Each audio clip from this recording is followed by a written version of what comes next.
the Odysseus lunar lander touching down, and on the sun, which erupted with intense solar flares, 3 in a row within the past week. Lots to talk about, so we have Kelly Beatty joining us once again. He's senior editor at Sky and Telescope. Hey, Kelly. Hey, Scott. So solar flares, what are they? They are giant explosions on the sun. They're usually in the same location as big sunspots, and right now there's a humongous sunspot crossing the face of the sun, several times the size of the Earth.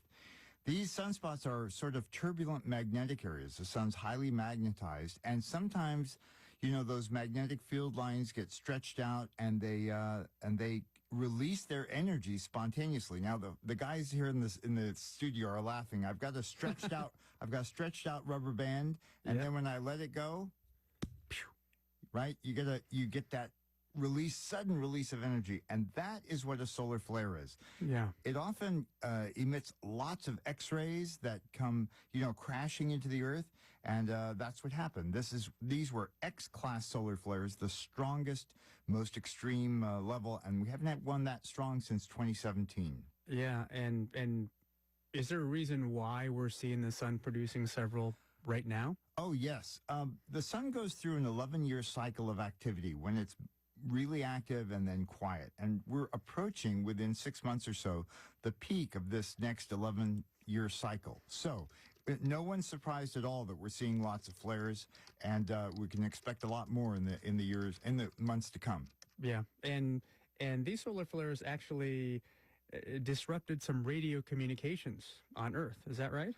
A little bit, to some extent. I mean, usually they are accompanied by what are called coronal mass ejections, huge shock waves of matter that race outward from the sun, not as fast as the X-rays do, but they take a couple of days to reach us. It sounds scarier. Coronal mass ejection. Yeah, it really is, CME. And the quirky thing was these 3 flares did not eject any of this matter. So there was no shockwave washing over the Earth. There were no auroras. There was no satellite disruption. I think this tells us that scientists really don't fully understand it yet.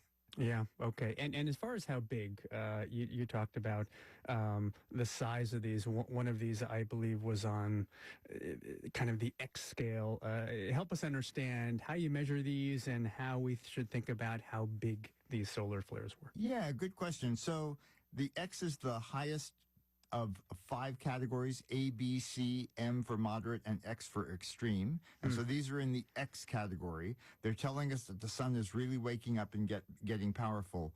And in terms of their power, they on a per square foot basis, they don't emit a lot of energy, but if they're 3 or 4 times the size of the Earth, that adds up to a tremendous amount of energy released, within 30 seconds to a minute, maybe. And it really creates a torrent of energy reaching us here on Earth.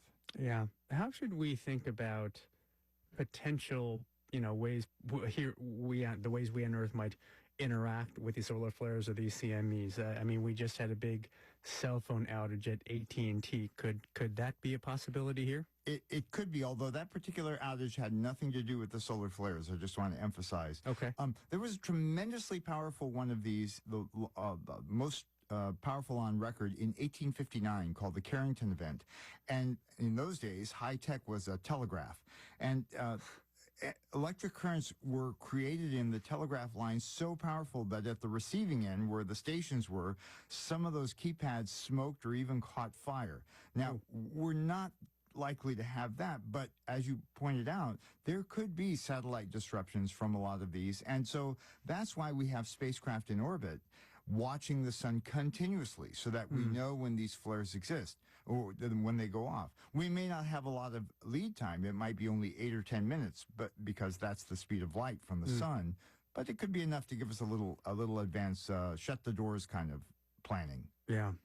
All right, let's talk briefly about the moon, where the Odysseus spacecraft touched down on Thursday. It landed on its side. So what is the impact of that? I mean, can it still do the science and technology work that it planned to do? It cannot. And, this was a fairly big spacecraft, about 14 feet tall. It was a very sizable lander. It had 4 legs, and the thinking is that one of those legs either got tripped up on a rock or maybe collapsed, leaving it on its side. That was enough to return some images and do a little bit of science, but the problem is that the solar panels that are collecting the sun's light to power this spacecraft are not going to be receiving enough sunlight. It's really a death watch right now. The company Intuitive Machines believes that sometime later today or maybe early tomorrow morning will be the last that we hear from this. All right. We've been talking to Kelly Beatty, senior editor at Sky and Telescope. Kelly, always good to have you. Thanks so much. A pleasure, Scott. Here and Now is a production of NPR and WBUR. I'm Scott Tong. And I'm Celeste Headley. Here on Earth, it's Here and Now.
To welcome Pastor Michael Shepard and invite him to come forward to the podium. Pastor Shepard will tell us about your church and then lead us in prayer. When Pastor Shepard is ready to lead us in prayer, I invite all who desire to stand for the prayer and to remain standing for the boards leading the reciting of the Pledge of Allegiance. Welcome. Thank you. Again, my name is Michael Shepard at Preston Oaks Baptist Church. Been there for the last 7 months. It's off Williamson Road in between Williamson and Plantation. It's a wonderful little church. It's been around for about 70 years, and we have a great outreach with teenagers in Breckenridge and Fleming High School. We have about 60 kids that come on Wednesday nights. They play basketball, we feed them, build relationships with them, and so it's been a privilege to get to know several of these kids, and we appreciate all the service that you guys do in helping those kids in our communities. Let's go ahead and pray.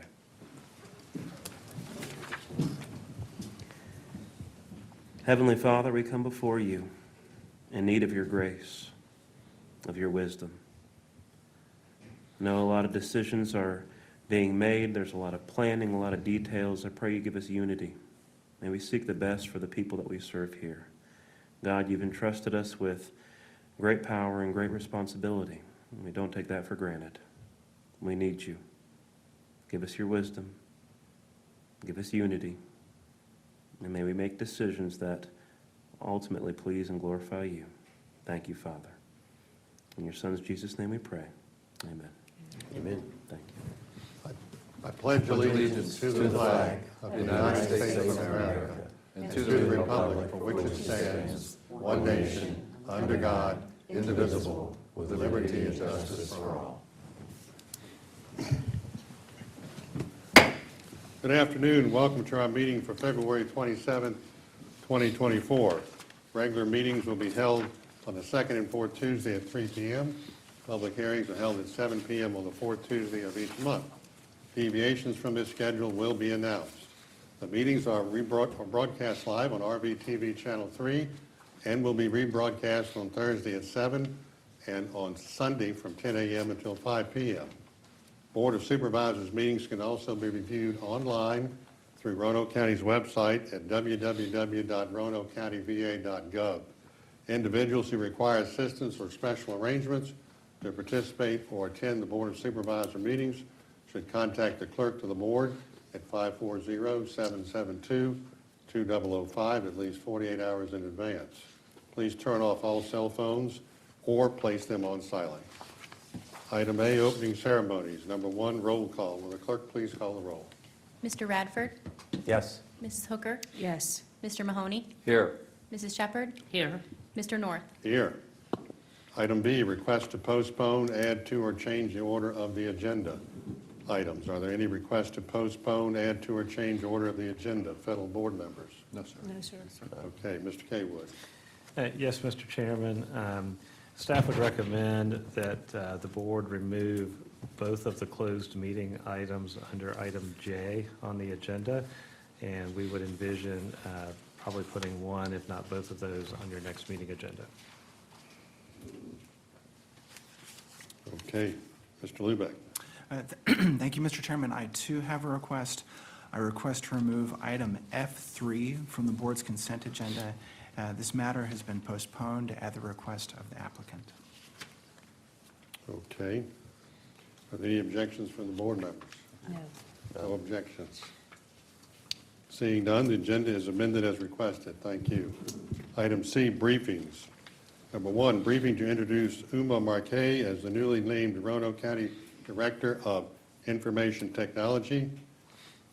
Chair recognizes County Administrator Richard Kaywood. Yeah, good afternoon, Mr. Chairman, members of the board. Come on up, Uma. You stay right here. It's really my distinct honor and pleasure to introduce Uma Marquez to you as our new Director of IT for Roanoke County. And while obviously all of our jobs are very, very important here at the county, and each department is very important, as are the department heads, I do think filling those positions is probably one of the most important single functions that I serve as county administrator. And I will say that filling an IT director job is both very challenging in the current market, and also as dependent as we are on electronics to do everything, you really want to choose very carefully and wisely. And I was just delighted that Uma applied. And actually, right after we made her job offer and she accepted, she's been featured in a number of articles with the job that she left to come here, which was managing, I want to make sure I get this right, Virginia Smart Community Testbed, which was in Stafford County, and she'd also previously served in an assistant director capacity of IT at Loudoun County. So she's got an excellent resume. And I'm always a little skeptical when I interview somebody with a resume like that, and I ask the question, well, it sounds like you've got a really great job now. Why do you want to come here? And she gave me the single best interview answer I've ever gotten in my entire career of interviewing people for over 30 years. And she said, my husband and I would like to move out of Northern Virginia, and we'd like to find a place with enough land that we could have a donkey. And I thought, I will always remember that. And while I don't know that we have a lot of donkeys in Roanoke County, we certainly have places with land where you could have one if you wanted one. So I hope that she and her husband are able to find that. And then she asked me why she should come here. And the answer that I gave was that we wanted to make some positive change. We wanted to do it right, but we knew that to do it right, it would have to happen over a relatively long period of time. So in other words, we were looking for someone who would want to come, take this job, and do it for a number of years. And I told her after the fact that certainly the donkey answer was when I knew I had interviewed the person I wanted to select, and she shared that our answer about wanting to do things right over time was her reason. So with that, I just want to introduce her, and I think she might want to add a thought or two. Welcome. Yeah, well, Thank you very much. It is really an honor to have this position and serve the county and the board. I appreciate this opportunity a lot. I thank Mr. Kaywood and Ms. Owens and all members of the interview committee for taking a chance on me, and I will do my very best. they've already given me a running start with a fantastic team. I've met my team. They are dedicated, passionate, talented team members. So together, working with them, I look forward to serving you all, getting to know each one of the board members, working with my leadership team, and bringing the best of technology to make our county the best in the services that it can provide. Thank you very much. Thank you. Thank you. Any board members want to comment? Okay. Well, welcome to Roanoke County, and look forward to working with you, and I'm sure that you're going to take us to the next level in IT, especially Commissioner Revenue's office has already got a wish list of things to talk to you about, so watch out for Mr. Peters. Item 2, State of the Road, Greater Williamson Road, State of the Road. Valerie Brown, Executive Director of the Greater Williamson Road Area Business Association. Would you please come forward to the podium, Valerie, and welcome.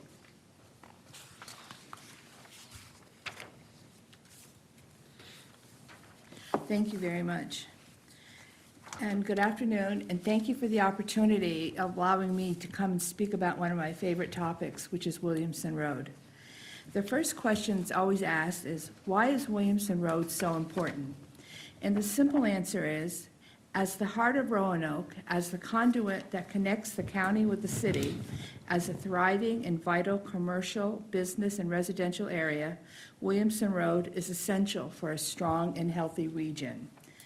Williamson Road, at almost 10 miles from end to end, is a roadway that is meant to attract tourists, businesses, jobs, and investments, to say nothing of its role as being the connector. And our mission, as part of that importance, is to make the Greater Williamson Road area the preferred place to live, work, and play. Our goal is to collaborate with organizations that include businesses, property owners, government agencies, civic and cultural organizations, and the greater community at large. Together, our plan is to implement plans and programs that will strengthen the economic vitality of our road. Further, a strong and beautiful and vibrant Williamson Road visually is essential for the region. We plan to present a proposal to the County Economic Development Office talking about such things as planters, hanging baskets, public art, and of course, our facade grant project, which I will mention in a few minutes. With this report, I want to talk about what it is that we want Williamson Road to continue with. That is, to ensure that the road be able to maintain its diverse retail, restaurant, and service options, which in turn will help to create that appealing community that we all want. 4 years ago, we conducted a very rough survey, which we sent to several businesses and residents located in and around the county end of Williamson Road. We did the same on the city end as well. For now, we are preparing a newer, updated survey for later this year in an effort to help keep ourselves on track as to our priorities and goals, and to also keep a focus on what it is that the businesses are looking for and what they want us to do to help. Our plan is to consolidate this new report and develop a comprehensive plan as part of our overall strategic plan, and once ready, we will share that with all of you. But briefly, I'd like to just step back to the first survey, and I just want to give you a few of the comments. We've heard all the comments, but because in the business of being forward and being transparent, I just want to list some of the top comments that were made. When asked what is the most valued on Williamson Road, the answer was its diverse population and unique community and local culture. What changes would make a difference? An increase in economy and job opportunities and a reduction in crime. What should be Williamson Road's top priority to achieve those results? To create a safe and secure community and develop a sense of pride in its buildings. Its biggest strength? Its diverse population. Its biggest challenge? Public safety. And the big ticket items they spoke about were littering and the fact that Williamson Road, according to them, their current economy is not currently set to adapt and grow. And for the business owners that do not currently care for their own property. So from all of that, from our perspective, these are all topics that we have listed in our strategic plan, and as the year goes on, you will hear more and more about those. Public and private investments also play a huge role in development. The availability of funding for projects such as the facade grants to help spur private investment are on the rise. Several new projects are also on the horizon, which will have the ability to transform many of the businesses on Williamson Road. I want to personally thank the Board of Supervisors and the County Administrator, as well as the Economic Development Office, for their support as we work with the Department of Housing and Community Development towards funding for a facade grant monies for the road. And as that moves along, we will keep you advised as to where that's at. As we plan for events throughout the year, and in an effort to encourage people to head to Williamson Road to shop, to eat, and to play, in November, we are planning a scavenger hunt on Williamson Road. This will allow us to highlight several of our businesses beyond just our restaurants. This fun event will include our now famous passports, and we have begun talking to individuals outside of the area of just Williamson Road to make this a collaborative effort. Events like the scavenger hunt will also allow us to show off our road, bringing shopping traffic out our way to support our businesses and contribute directly to the economy of both the business owners individually and the county as a whole.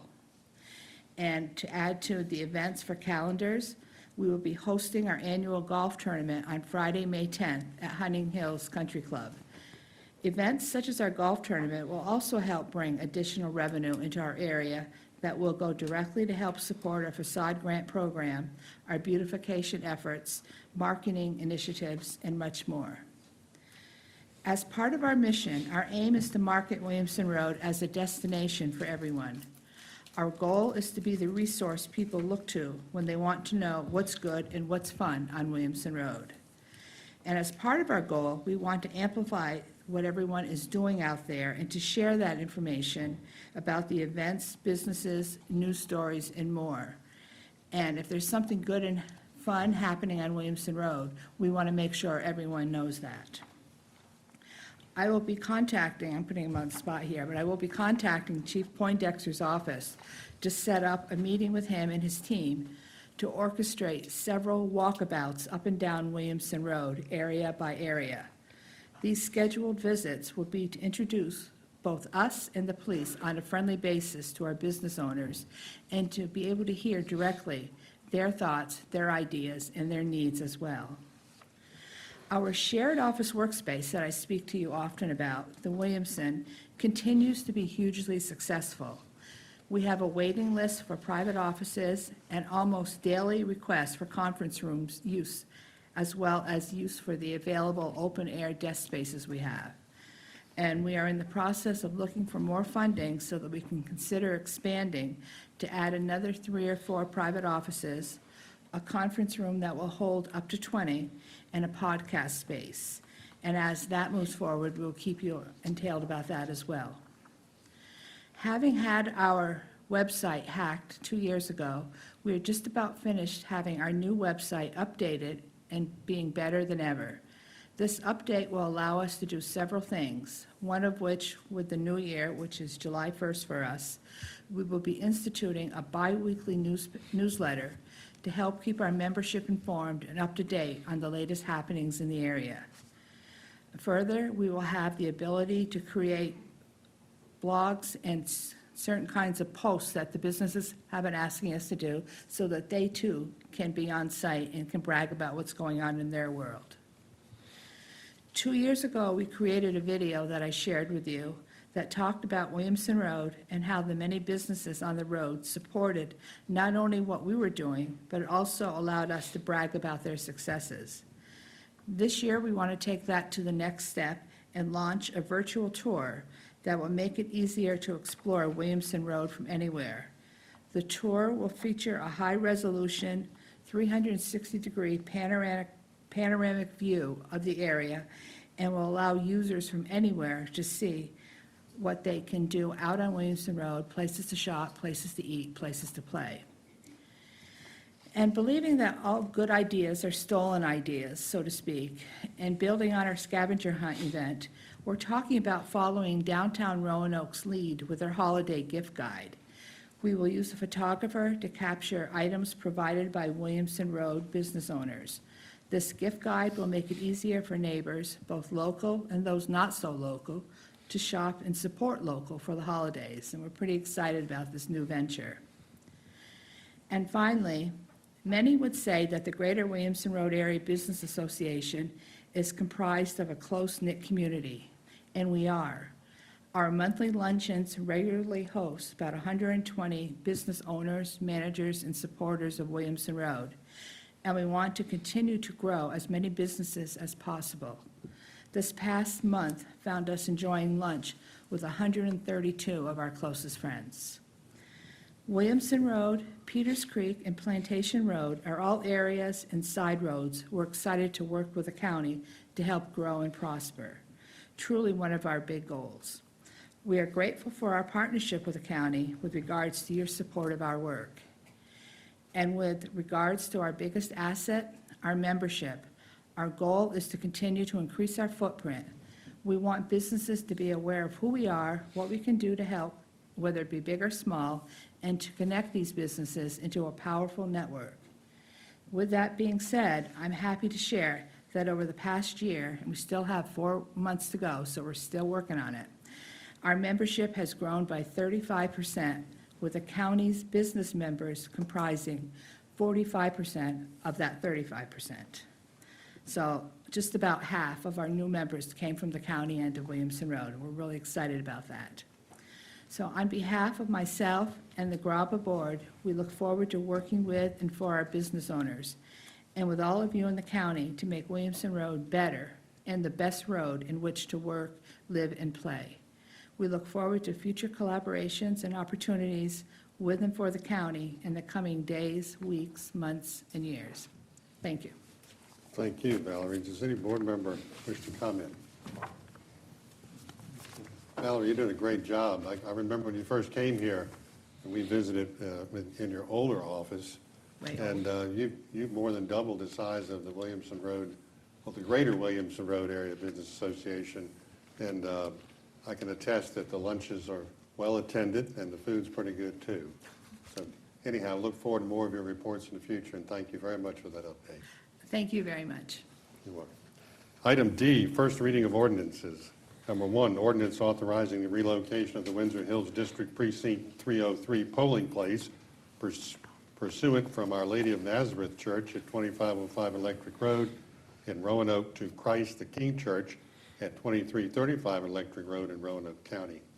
Peter Lubeck, County Attorney, welcome. Thank you, Mr. Chairman and members of the board.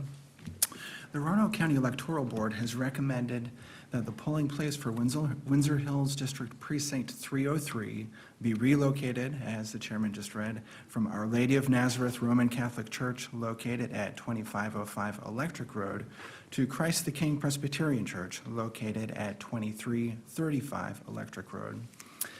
And pursuant to Section 24.2-306A of the Code of Virginia, any changes in polling places must be enacted by the Board of Supervisors by ordinance more than 60 days prior to the next election. Our Lady of Nazareth Church has willingly served as a polling place for Precinct 303 voters, but is no longer able to do so for all scheduled primary elections. Christ the King Presbyterian Church is willing and able to serve as the polling place for all elections during 2024, and is potentially open to continuing to serve as a polling place for Precinct 303 going forward. Because this ordinance cannot be enacted within the required 60 days prior to the March 2024 primary elections, the Virginia Department of Elections has approved an emergency relocation of the polling place for the month of March 2024. However, board action is necessary in order to retain Christ the King Church as a polling place for the remainder of 2024. Staff recommends the approval of the first reading of the ordinance and scheduling the second reading for March the 12th of 2024. And I do recognize the presence of Anna Clater, our registrar, who is here with us today. I believe she is sitting in the back. purposefully so. Oh, there you are. But she did advise that she would be happy to assist me in answering any questions that you may have. Thank you, Ms. Bluebeck, and welcome. Yes, sir. Anna, does anyone on the board have any discussion on this motion? Mr. Chair, Yes. boy, we're moving the Windsor Hill people around a lot. So, Anna, how big is that precinct, number of people? About 3,000 people. We're hoping that we'll be able to stick with Christ the King, but as a young church, they wanted to have some experience serving as a polling location before they commit to the long run. Okay, So we're hoping to make this a permanent placement, but they wanted a couple cycles just to see what they're doing. okay. So you and your staff have been over there and looked at the facilities. It's great. It'll be wonderful. We just want to make sure they're comfortable with what they're signing up for. Okay, all right, very good. And hoping not to move these folks back and forth. Right. Yeah, I know we moved to Hidden Valley Middle School 2 years ago, and that split a big group, so, okay, very good. Thank you, Mr. Chair. Anyone else? Question is, this won't take effect until, if the next election will be in June, is that correct? The March 5th will not be impacted by this. March 5th, we've already got an emergency polling place relocation to let us vote at Christ the King. All of our voters have already been mailed Okay, cards. good. Thank you very much. Is there a motion to approve the first reading of the ordinance and to schedule the second reading for March 12th? Mr. Chair, I make the motion to approve the first reading of the ordinance and schedule the second reading for March 12th, 2024. Thank you. Is there a second? Second. Second. Will the clerk please call the roll? Mr. Radford? Yes. Mrs. Hooker? Yes. Mr. Mahoney? Yes. Mrs. Shepherd? Yes. Mr. North? Yes, thank you. Item E, appointments. Do any board members have an appointment that has not been given to the clerk and included in the board report for agenda item E? Is there a motion to approve the list of appointments set forth in the board report for item E? Motion to approve. Second? Second. Any discussion on the motion? Will the clerk please call the roll? Mr. Radford? Yes. Mrs. Hooker? Yes. Mr. Mahoney? Yes. Mrs. Shepherd? Yes. Mr. North? Yes. Item F, consent agenda. All matters listed on the consent agenda are considered by the board to be routine, will be enacted by one resolution in the form or forms listed below. If discussion is desired, that item will be removed from the consent agenda and will be considered separately. Does any board member have wish to remove an item from the consent agenda for discussion? Is there a motion to adopt all matters on the consent agenda? So moved, Mr. Chairman. Thank you. Is there a second? Second. Thank you. Is there a discussion on the motion? No discussion. Will the clerk please call the roll? Mr. Radford? Yes. Mrs. Hooker? Yes. Mr. Mahoney? Yes. Mrs. Shepherd? Yes. Mr. North? Yes. Item G, citizens' comments and communications. Are there any citizens wanting to address the board that have not submitted a form? We only have one today then, I guess. All right. We appreciate all who've come to address the board today. When your name is called, please come forward and state your name and address prior to sharing your comments. Each person is permitted to speak for up to 3 minutes. At the front of the podium is a light system that tells you how much time you have remaining. When the light changes from green to yellow, please share any concluding remarks. When the light changes from yellow to red, your time has ended.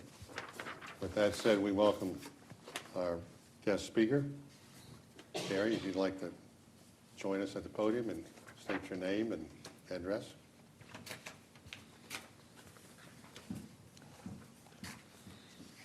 Good afternoon. Thank you.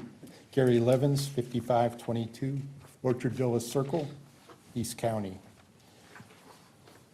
Property tax relief can significantly alleviate the burden of real estate and motor vehicle taxes for senior citizens Virginia, allowing them to better manage their expenses and enjoy a higher quality of life during their retirement years.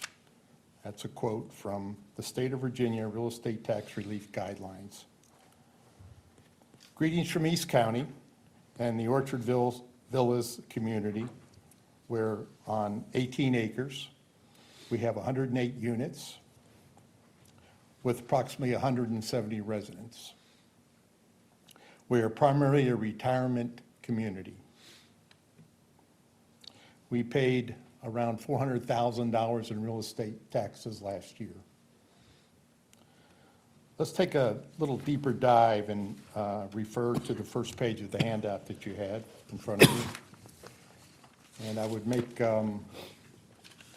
reference to the last two columns in particular. And under 2025, you can see that I'm projecting a 13% increase there, and that's based on the first three sales that have happened in 2024. The overall increase in assessment value since 2019 is 41.1%. Taxes from 2019 to 2024 is an increase of 37.2%. The tax rate, as you all know, has gone from 109 to 106, and that represented about $100 reduction.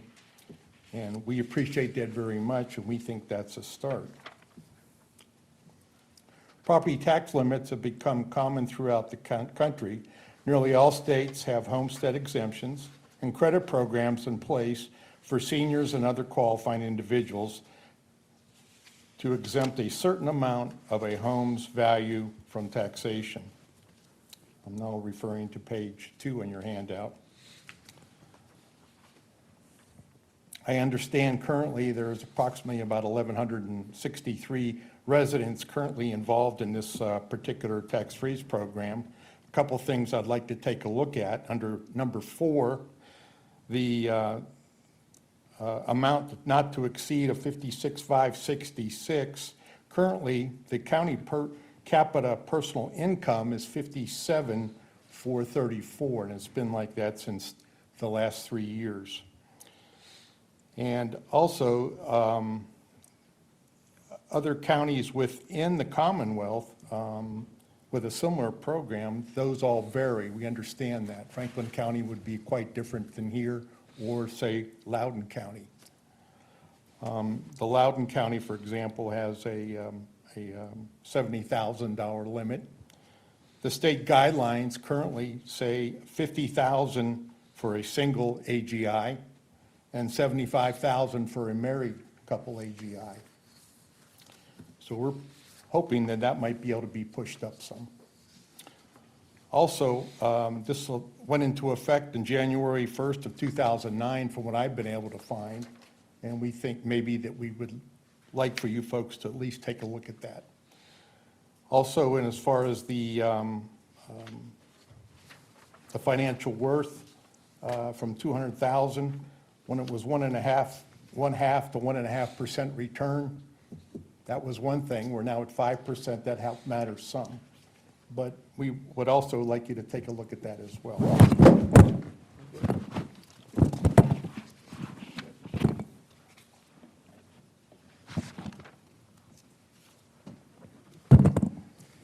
Moving on to page 3. This particular page was taken from the NCSL, National Conference of State Legislatures. Granted, it's a little outdated. I didn't realize that when I first pulled this up, but it was, the last one was done, and then anything I've been able to find, this was done on December 31st of 2012. These are the people or the states that led this nationwide. And what's happened since, there's so many other states right now where this is a fluid situation where they're either in the process of starting a program or have already started a program or already accepted a program. And what I'm asking also is that the state take a look at the assessment freeze program, and that might have to come from Richmond first before it comes here. That I'm not sure of. But the program, this program would limit how much property values can increase in a year for tax purposes. And we appreciate that you've already taken a look at the tax freeze program, which we already alluded to. For older Americans living on fixed incomes, real estate taxes can be a concern because of worries over being priced out of their homes because of increase in tax structures. I would like to thank you again for your time and your attention on this matter, and I appreciate it very much, as does the community. Thank you. Thank you. Yeah, thank you. Item H, reports. Is there a motion to receive and file the reports that have been included with the agenda under item H? So move. Is there a second? Second. Any discussion on the motion? Will the clerk please call the roll? Mr. Radford, Yes. Mrs. Hooker, Yes. Mr. Mahoney, Yes. Mrs. Shepherd, Yes. Mr. North. Yes. Item I, work sessions. Number 1, work session to review of the Board of Supervisors fiscal year 24-25 employee compensation and benefits.